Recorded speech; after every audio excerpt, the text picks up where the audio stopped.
Alright, so I want to take a look again at this Japanese website and see their new update on what are the best PvP teams in their opinion. Last time, if you guys watched that, it was just funny because they didn't have my teams in there. Regardless, like they didn't have Estarossa Tormio as like the best or one of the best teams, even though like he literally was the best team. Like you physically couldn't lose against Ascanor using that team, which was the most popular team. So essentially, it was a counter to the most popular team. So essentially, you would win every match. And the Ludo team, Ludo Ascanor team, was also just way too good, but they just didn't have it. They just had like what basically everyone's running. So let's see this time what they have on this update for it, because I'm assuming every time a major unit comes out, they update the list of best teams. Alright, so latest information: the PvP strongest party. Okay, special meals are the mainstream at the commitment party. Yeah, number one, the best teams are, of course, Assault Melee, Grindro, not Bludro. Grindro, Melascula, and Zeldris. Not Grindro. No, sorry, not Bludro. Well, I think you could be either or. You could either use Blue or, Grindro. I actually prefer Bludro. The Petrify can be huge. But Grindro is also not that bad, because you can seal that ult. Yeah, it legitimately could be either or. But, yeah, of course, this is probably the best team in the game right now. And then we have Sariel, which is a good counter to this team. You just kind of stall for like 2-3 turns, build up Gopher's passive, rank up Sariel, right? Just get him like a level 3 AoE or something, and you just go at it. The Ascanor in the back is an interesting choice. I guess really good for CC, if you have, Ascanor in the back. If you have, HP defense gear for Ascanor. Or maybe you could use Goddess Liz in the back. You could use Death Pierce in the back, Green Gale Thunder. But, I mean, CC-wise, of course, Ascanor or Goddess Liz would be, like, probably the best. But yeah, definitely, I mean, honestly, I agree.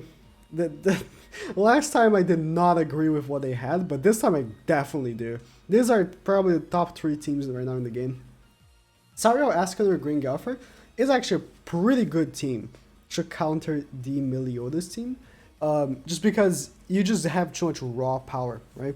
You will most likely face Droll, so you don't need Droll yourself, because of course with Sariel you want to use Droll because of Droll's commitment, giving the enemies resistance. Because of Sariel's card, I'm actually opening it up because just to show it.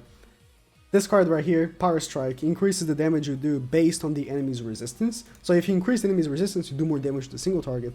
And so if you have Droll, you're increasing the resistance every single time you do damage to them. But if the enemy already has Droll, there's no need for your Droll. Even though, the taunt is also nice. But Ascanor can cover just by helping with the damage. If you just get melee to a smidge, or you could use Ascanor, of course, to kill Melascula, which will be like the most frequent team of Meliodas. So yeah, I actually kind of do agree with their tier 1 here. What do they have for tier 2? Diane. I would say with the, I mean, yeah, they have 9.5 points, while yeah, they have like basically the same. I don't know why this is a tier below if they have the same points, but yeah, I mean, I guess that makes sense. Like these two teams are basically the same. Like they have basically the same purpose.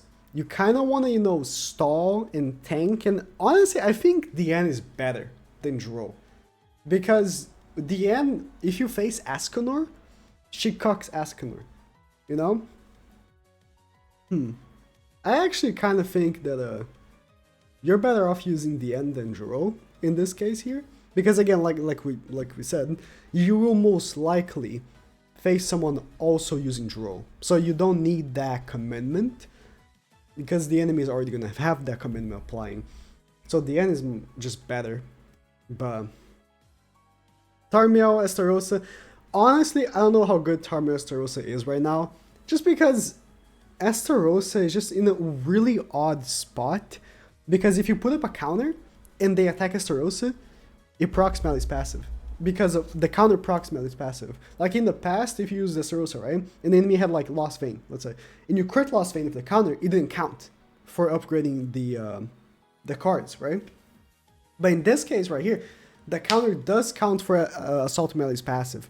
So I think Dressrosa is a really awkward spot right now because of that. I have to do some more testing using the Dressrosa Tarmiel team. I actually have not faced a single person using this team ever since Assault Melee came out. So, yeah, this team was definitely probably the best team until Assault Melee came out, and definitely isn't anymore. This just goes to show how PvP meta can like change so drastically with the release of one unit, right? But yeah, because again, when Escanor came out, Tarmiel was doing pretty good, but he wasn't in any mainstream teams. And then when Escanor came out, he just was in probably what was the best team with Dressrosa, right? So again, it just goes to show how the release of one character can change everything. Now this, I don't know about this. Sorry, this team is just not cutting it. This team is just not cutting it. It just isn't. No. It just isn't. I mean, it's not the worst. I would say maybe tier like 3, you know, but not here. It shouldn't be like with these. Like, you know, Lost Vein with Diane and Gelfer, or Diane and King. Like, take off this Liz and put like Diane for the taunt. You can convince me to put in tier 2, but not this. You're just gonna get clapped. You will. You could ult rush though. I guess you could win. You could definitely win against Assault Melee teams, but it's just, I don't know. You could win though. Ult rushing here. Just that King, like the thing is, I have an issue with King.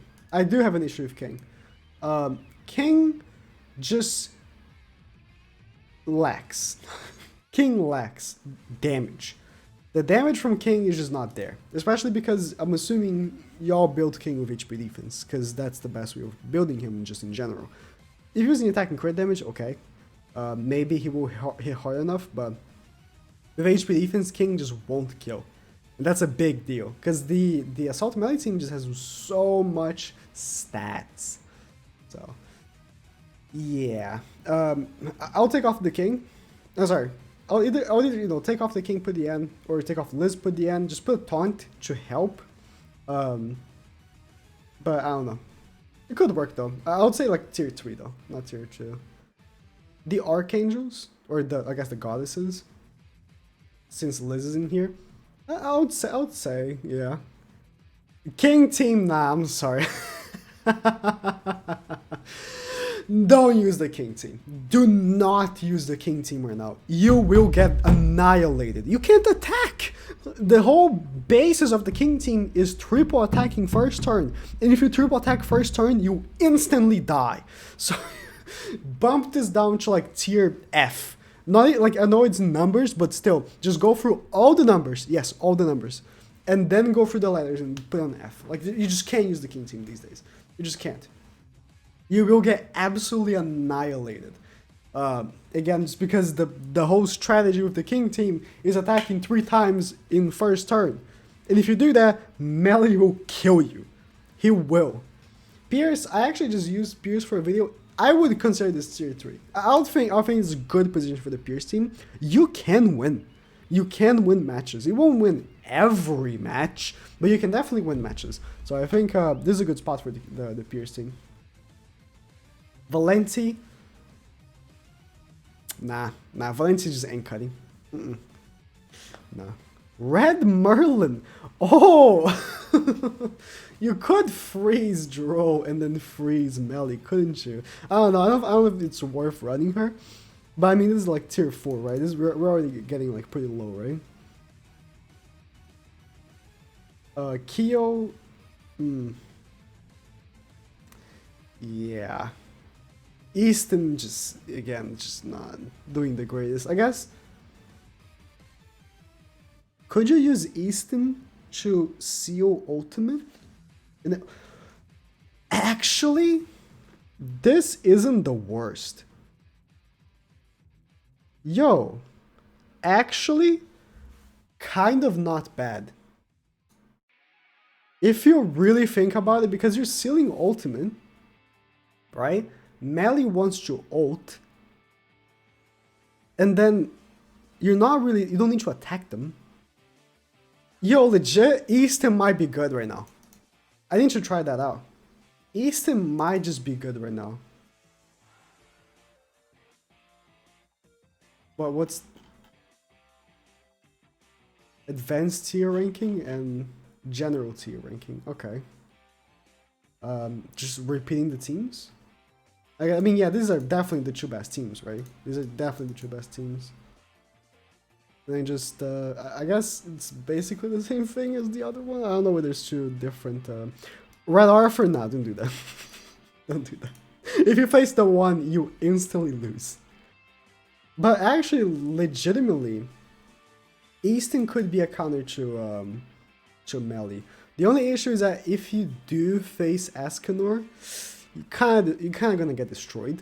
So that's not good. But if you don't face Escanor, on the off chance you don't face Escanor, that's a legitimately decent chance you actually win against Assault Melees. I need to try that out. But yeah, this is the list for the Japanese website. Actually, this time, not the worst. Much better than last time. I think the last time they just didn't want to put like some obscure teams. Although they still don't have what's probably still the best team in the game. I think Green Golfer, Ludociel, Escanor with Death Pierce in the back. I ain't losing with that team. I just can't lose because I just kill any unit turn 1. But you know, just saying. All right. Actually, I do lose. I've lost to some people using Elasticula, but it's like majority of the times, you know, and it's just too strong. It's just too strong. But yeah, that's it. Thank you guys for watching, and yeah, I'll leave a link to the website in the description because I know some people will ask for that, even though you can literally see at the top here. But yeah, that's it.